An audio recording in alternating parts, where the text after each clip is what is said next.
ñu ngi leen di nuyu di leen jaajëfal yéen ñuy suivre chaîne bi di Xalaat TV ñu leen di dara laaj ci seen jàngatu bés bi. tey dañuy ñëw ci benn vidéo de présentation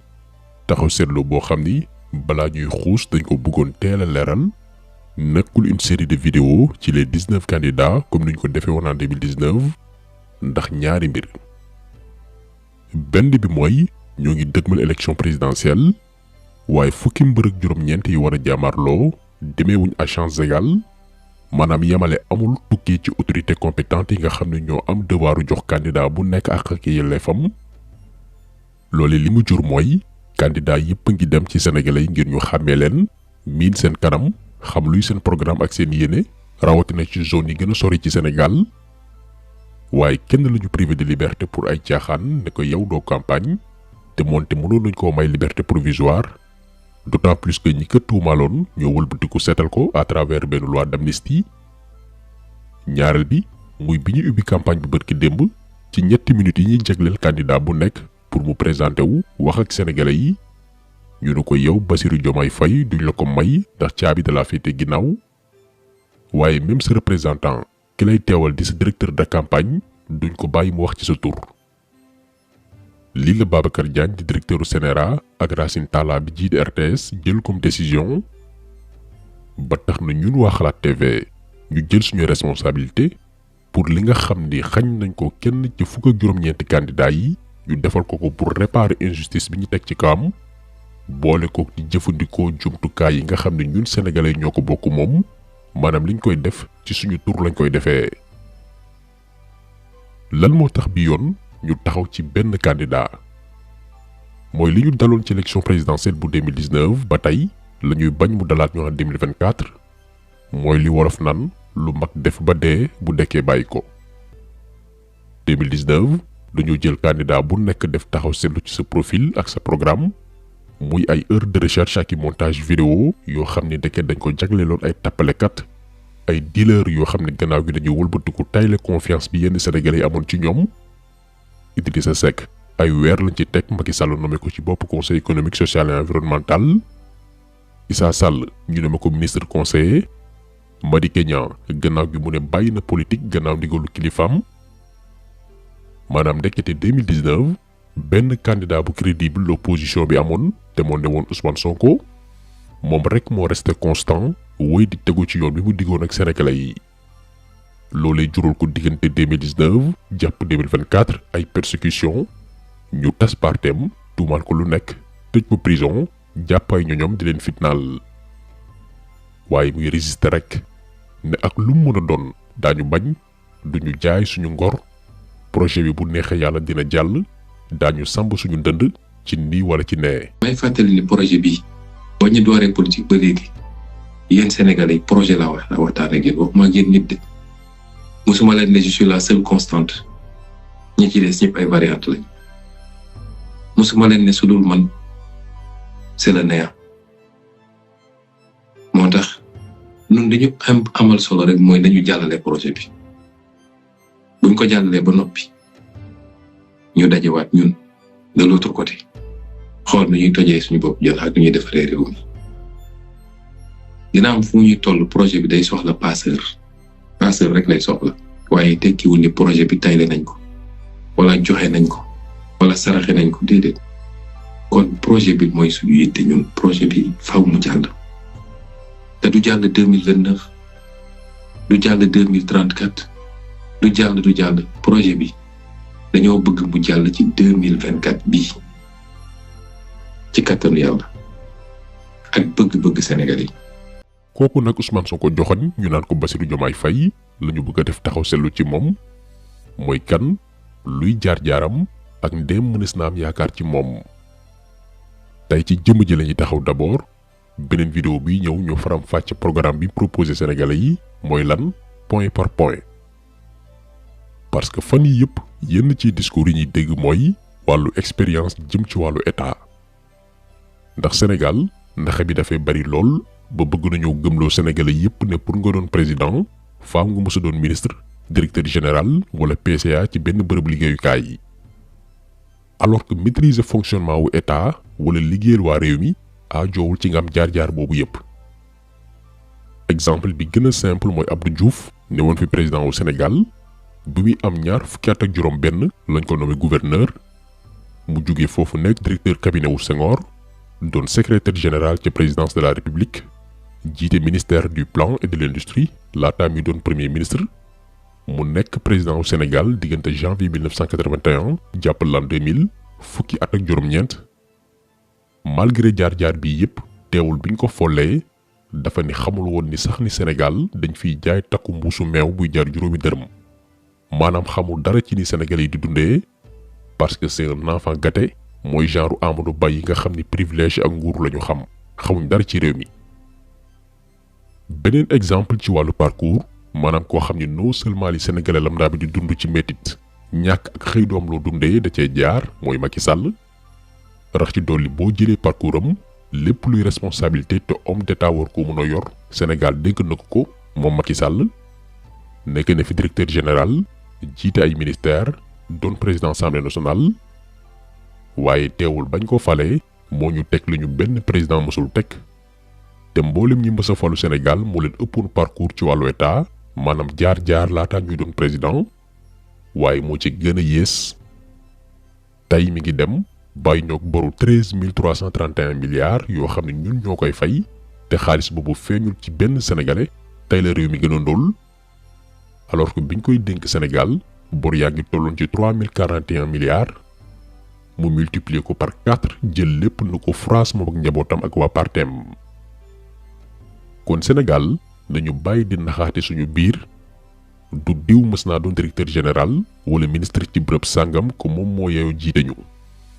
d'ailleurs ci administration bu Sénégal du ministre yi ak directeurs yi ñooy nekk ci terrain bi xam lépp ñu ci bari amuñ les compétences ay nomination politique moo leen fa teg la preuve kuñ ci fal da ngay wuti ay conseiller wala directeur de cabinet bu qualifié am expertise ci domaine biñ la tànn mu lay dimbali ci yenn yi contrairement nag ak Bassirou Diomaye Faye moom dafa pratiquer état mooy secteur bu nekk nga intervenir fa en tant qu'inspecteur xam dugg-duggaat yeeg mbóot yi seeni jafe-jafe ci wàllum koom ak ni ñuy fonctionner. li ñu xam ci biir administration fiscale en termes de secret yoo xamante ne dañ ko xam dans l'exercice de notre fonction parce que man yàlla dafa def bi ma duggee rek dama nekk en contact avec les professions libérales notamment les médecins ma jógee foofu dem centre des grandes entreprises ñu confier ma la gestion du secteur public et parapublic ak des télécommunications ba biñ ñu jëlee foofu yóbbu ñu ci brigade financière internationale bu doon vérifier les banques les assurances plus tard ñu yokkal ñu ci les télécommunications les mines et le secteur des hydrocarbures donc bari na banque yoo xamante ne vérifié naa leen bari na société télécommunication yoo xamante ne vérifié naa leen am na ay société hydrocarbures société d'assurance yi ma vérifié bu doon wax rek ci li ma xam kon dina am yoo xamante ne ils auraient été très gênés parce que li ma xam bari na trop. donc bu dee wàllu parcours ak xam état bu Sénégal rawatina secteur yi gën a am solo ci réew Bassirou Diomaye Faye amul lu muy ñeewee yeneen candidats yi donc loolu faux débat la en plus ñun dañoo gëm ni Sénégal fii mu toll li ñu gën a soxla ci njiit bu weesoo njàngam ak ndax compétent na mooy ndax am nay valeur ndax ragal na yàlla ndax mës nañ koo tudd ci wàllum luubal est-ce que bu ñu xoolee comportement am méngoo nag ku ñu war a dénk li ñëpp bokk. ñun bi ñu décidé wax ci Bassirou Diomaye Faye laataa sax ñuy dem di seet jaar-jaaram ni mu duggee ENA ba xëy doon inspecteur général des impôts jikkoom la ñu njëkk a gëstu d'abord mooy kan ndax ku ñu mën a wóolu la. dama tànn Bassirou ci critères yi ma jiital léegi mooy bu ci njëkk mooy lan mooy profilu Bassirou Diomaye ku ñu ne jàng na sans faute ba am maîtrise. def concours école bi ñu ne moo gën a kawe ci administration sénégalaise muy ENA réussir ko def sa formation génn nekk inspecteur des impôts liggéey fa liggéey bu mucc fay ko ba nekk tey inspecteur principal am ay jaar-jaar yoo xam ne kenn du ko werante ci biir impôt te liggéey ci biir impôt lu mat léegi pratiquement 20 ans te kenn mënul taxaw ne Bassirou Diomaye mus naa jël dërëmu jàmbur wala mus naa jël terrain jàmbur dama ko yàgg wax ci sama bopp noonu ma ko waxee ci sama bopp laa ko mën a waate ci Bassirou Diomaye Faye jëm ni moom a gën a jug man kon kooku su dee ci wàllu déontologie mooy loxoy set féete na boor su dee ci wàllu xam-xam féete na boor ndax ba ñuy formé ñi war a yor état wala ñu formé Bassirou Diomaye Faye te mu liggéey nag en tant que haut fonctionnaire ci état boobu ba léegi di xale boo xam ni ku ko xam rek intelligence am nga ko nawee Bassirou est un homme extrêmement brillant. donc ki joxoñ Bassirou Diomaye Faye sénégalais yi ne maay moom mooy man lii la seede ci jëmm ji maanaam mboolem lu sénégalais di dégg ci Ousmane Sonko naan def na 15 ans impôt domaine kenn mësu koo ger caytu na entreprise yi gën a mag Sénégal fayloo leen ay milliards yu dugg ci keesu réew mi tamul kenn ku mës a jaar ak moom fenn jikko yooyu moo nekk ci Bassirou Diomaye Faye Bassirou nekk na inspecteur général des impôts pendant des années dugal ay milliards ci budget wu Sénégal moom itam te benn entreprise mësu koo corrompre ku jubla te loolu daan ci ñëw waaye itam ku yéwén la maanaam du koy jiital boppam ci lu ñëpp bokk mbaa di ko boole yootandoo la preuve bi mu amee bac bu dugg université jàng wàllum droit ba am maîtrise am dafa defoon ñaari concours benn bi muy ENA école nationale d'administration fi ñuy formé mën nañ ne kàngam yi war a yore réew mi moo xam ci secteur yi ci mel ni douane wàllum diplomatie fiscalité yu ni mel donc Bassirou Diomaye réussir concours boobu noonu waaye au même moment mu bokkoon ci liste doomi aadama yi ñu tànn ngir ñu jogante war pour dugg magistrature mais pour bañ a xañ yeneen candidats yi jàll magistrature boobee alors que moom réussir na concours ENA ba noppi mu effacé wu pour may chance ñeneen ñi. bi ma defee concours magistrature ak ENA ñu def ENA génn ba ñu def test psychotécnique ba ñu def admission yi ba kii génn ba ENA bi génn admission définitive yi. Donc j'étais classé de sorte à pouvoir faire toutes les régies par rapport à l'offre d'emploi yu amoon nombre de places yi ci instant boobu nag lañ ma woowee fekk ne dem naa village ci sama mariage benn xarit ñu ne ma kii génn nañ admissibilité yi génn nañu et admissible nga concours magistrature donc ma waroon dem defi admission yi je suis pas parti donc ci laa tànnee ENA je suis même pas allé faire le concours de magistrature je me disais que am na ñoo xamante ne peut-être mën nga dem ñu recalé leen mën nga dem et cetera alors que yow tànn nga li ngay tànn ba pare bon y a plus rien à se prouver wala ma koy prouver ñeneen yi tu voulais un métier tu as le choix entre plusieurs métiers donc am na ñoo xamante ne ils n'ont pas eu cette chance là avec l'ENA mais qui ont réussi le concours l'admission à la magistrature il faut les laisser compétir. donc lii ci grandeur doomi aadama la bokk. mooy gis ni lii mooy yóotu am na keneen wala ñeneen ñu ma ko gën a yayoo ma bàyyi kook ñoom comme que yàlla am na lu ma sédd ba noppi lii lañ naan doylu waaye mu am beneen mbir boo xam ni defuloo ci suñu président yi ñun Afrique te jéem nañ ko seet ci Bassirou Diomaye Faye mooy ndax kuy taataan la ak déglu ndax mboolem problème yi ñuy jànkoonteel mooy dañuy fal ñoo xam ni dañoo doyloo seen bopp dañoo rëy duñu déglu kenn mais dañoo suivre kenn koo xam ne moom ak Bassirou Diomaye Faye nekkandoo nañ lu yàgg biir prison muy professeur Cheikh Oumar Diagne mu jëbal yi la kàddu ci moom. nit bu am ngëm-ngëm la Diomaye dafa gëm yàlla te man dama jàpp ni lu bëri lu ñu sonal jamono bii si ñuy jiite. ay nit ñi nga xam ne gëmuñu yàlla. c'est ils ont des orgueils démesurés wala dañoo seen bakkan mu leen sonal fonk ñu doomu aadama Diomaye yàlla daf ko dimbali dafa gëm yàlla c'est quelqu'un bi xam ne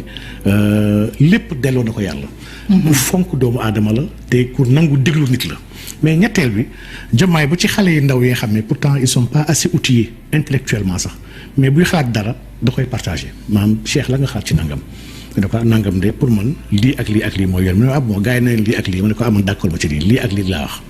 dina laaj ñaar ñeenti nit. et il lui arrive très souvent mu la même dama juumoon li ma ko jàppee woon sincèrement c'était pas comme ça donc man naa ko changer man lii laay bind. et loolu qualité la pour man chez un leader c'est quelqu'un qui sait jël compétence su ñëpp baax xam ne moom c'est pas l'alpha et l'oméga de la réflexion mu am nag lenn li nga xam ne lu spécial li nga xam ne loolu nag man laa jàpp ni sax mooy chance bi gën a ngand bi ñu am si Diomaye. muy ban Diomaye nit la bi nga xam ne aujourd'hui la classe politique nu leen ñenn ñi jàppee tënk leen jël leen en otage di leen wan ne maa la defal nangam wala maa tax nga am nangam. lobby yu ngand yi nekk si dëkk bi. Diomaye amul benn lobby bi nga xam ne bàyyi woon na ko xel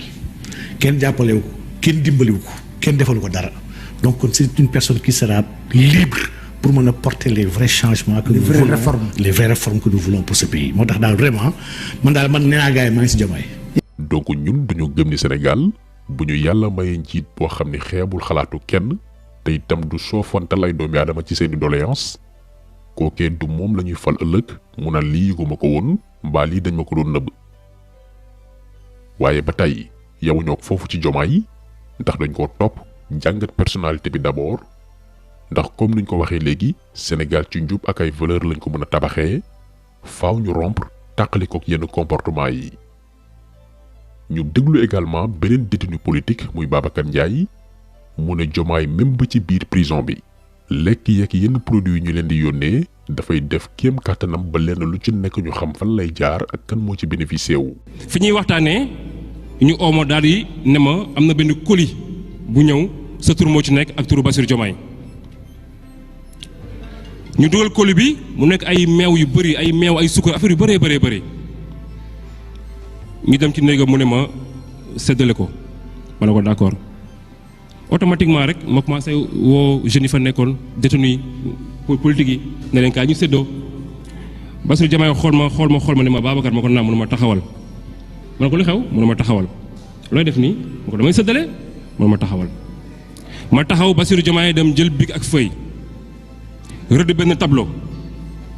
ni ma tekkil mbuus yëpp ma tekki ne ko pour lan la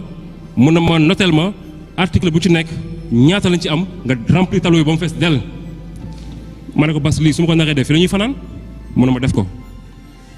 ma jël sama temps di bind pendant 1 heure de temps may noté la dafa bari woon ma pare mu ne ma ñaata détenu politique ñoo fi ne ma wax ko mu ma néeg bu nekk ñaata la am ma wax ko mu ne ma bindal ma bind mu ne ma kaa ñu def la division de façon proportionnelle selon nombre bu nekk ci néeg yi ñu def ñu pare mu ne ma xam lu waral coono bi yëpp mu ne ko lu ko waral mu ne ma gëm naa ni bés bu ñu génnee on doit être en mesure wax ñi dugaloon lii lañ ñu dugaloon naka lañ ko séddoowee te pour ñu mën leen wax lii naka lañ ko séddoowee dañ ko war a bind mu leer am traçabilité mu jaar ci yoon désormais lépp lu fi ñëw comme colis boo koy séddale def ko comme ni mu ko defee soo paree jël feuille bi nga ranger ko bu ñuy génn ñu génn wàlle dossier boobu noonu képp ku fi mës a dugal colis ñu jébal ko ne ko li ñuy joxoon kat nii lañ ko séddalee jub weesuwul loolu. donc yaakaar nañ ni lii sénégalais bu nekk la ñuy bàyyi mu interpréter ko boppam maanaam koo xam ne ay bonne volonté ñoo jël ay mbir jox la parce que yaa ngi prison muy ay ndimbal ne laaju ñu la compte rendu maanaam noo ko jëfandikoo seen yoon ci foo koy dugal ñu leen ko jox yéen détenu yi ci xol bu sedd guy waaye yow nga ni déedéet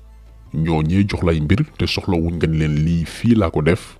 faaw boo génnee nga rendre leen compte ne leen li ngeen ma joxoon nii laa ko doon jëfandikoo kon kii ku ko dénk li ñëpp bokk mun ngaa nelaw ak xel mu dal te xam ne dërëm bu nekk mën na koo justifier ne fii ak fii la jaar waaye lii lépp nag maanaam jikko yii ñu gis ci Bassirou Diomaye Faye dafa am leneen loo xam ne bokk na ci li tax ñun ñu naw ko mooy fàttewu démb ndax dañ koy baamuwaat ñun Sénégal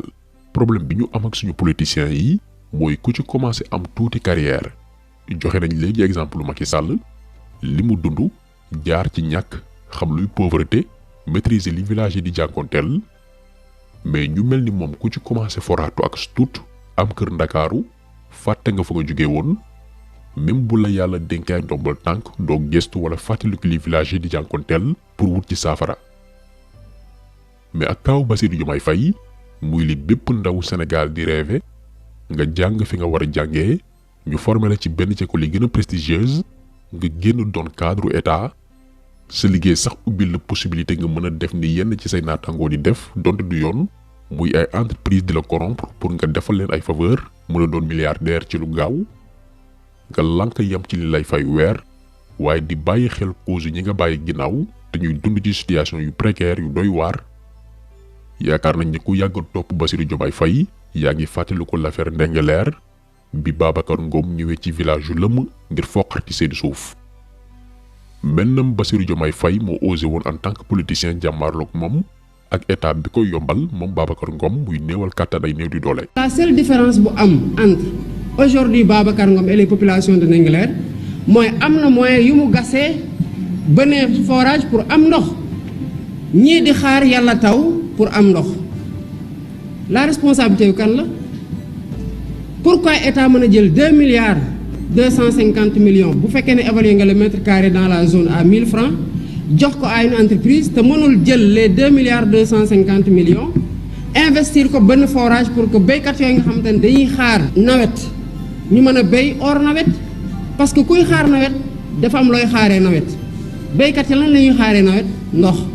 parce que mënuñ tawal seen bopp mënuñu bënal seen bopp forage ñii nii yëpp am na ñoo xamante ne bu ku ci dem dëkk ba sa tool nga fa wala sa toolu baay ku laaj ci ñun papier bu tax Babacar Ngom mën a wax tey man maa moom suuf état du la ko jox amul kenn koo xamante ne yaa ngi ci dëkku àll mën a demander tey titre foncier bu ñu jox la ko lu tax parce que dañoo ndóol pourtant bu ñu leen joxee titre foncier ci seen suuf soosu dinañ ko valoriser dem yóbbu ko banque mën ci am xaalis ñu mën leen defal ay prêt ñu fay mais nanguwuñu defal béykat yi ay titre foncier ñu nangoo defal titre foncier mooy ñu mel ne Babacar Ngom ñi nga xamante ne am nañu xaalis bu pare defal doy pour que rongañu baadoo la continuer di siim cerey buur wala cerey koo xamante ne am na xaalis am na daraja ba pare c'est fini tout ça parce que doomu béykat yi dootuñu seetaanati ñu di leen foqati seen suuf di ko jox kenn koo xamante dafa amalal ba pare c'est fini loolu dootul amati. ci combat bi lan moo newoon objectif bu Bassirou Diomaye Faye mooy da ngay dëkk ci village say maam sanc ko depuis ay téeméeri at mais état dafay lànk ne du leen jox kayit buy mandargaal ni suuf si yéen ko moom tey village yu bari ci Sénégal jamono gi ñuy wax yéen amuñu kayitu kër seeni tool mën nañ koo ñàkk saa su nekk ci bu ko borom doole soxlaa dañuy wañaar seen loxo alors que bu état góorgóorlu woon ba village yi moo xam sa kër ak say tool ñu def le titre foncier nga am say kayit bu dee ay hectares këyit boobu banque boo ko yóbbu ñu lebal ay centaine de millions nga jënd ci ay jumtukaay yu méngoog jamono defar ay forage di bay noor ak nawet waa dëkk ba yëpp am xaalis mais état du ko def da leen di bàyyi ñuy des ci ndóol pour bu ay élection jotee ñu leen di compal ak néew wala di leen naxe ay bourse de sécurité familiale chaque ñetti weer juróomi junni ngir di leen politiquer alors que village yooyu boo leen jàppale woon ci seen activité dootuñu soxlaati ndimbalu état parce que li ñuy am mooy ëpp fuuf bourse bi leen di neexalee dañuy gañ ay millions par at autonomie boobu nag maanaam moom sa bopp boobilee la état bañal ñi dëkk ci village yi ndax buñ ko defee mooy ñàkk nañu leen ci wàllu politique dootuñu topp kenn moo tax ñuy préférer di leen téye ci ñàkk lii moo newoon combat Bassirou Diomaye Faye ci l'affaire Ndingler te solution yi yëpp nag daañ ko faram-fàcce ci suñu prochaine vidéo bi ñuy xuus dëggantaan ci programme bi ak yan proposition la candidat Bassirou Diomaye indil Sénégalais yi moo xam ñi ne ci biir réew mi ak waa bitim réew ñi nekk ci village ak ville yi ba ci ñi borom bi nattoo wàllu laago ku ne lan mooy doon sa cër gannaaw ba su dimanche 25 mars 2024. kon taxaw seetlu bi tey loolu woon ñu leen gërëm di leen jaajëfal di leen di daje incha allah beneen yoon ci beneen jàngat jaa ngeen jëf.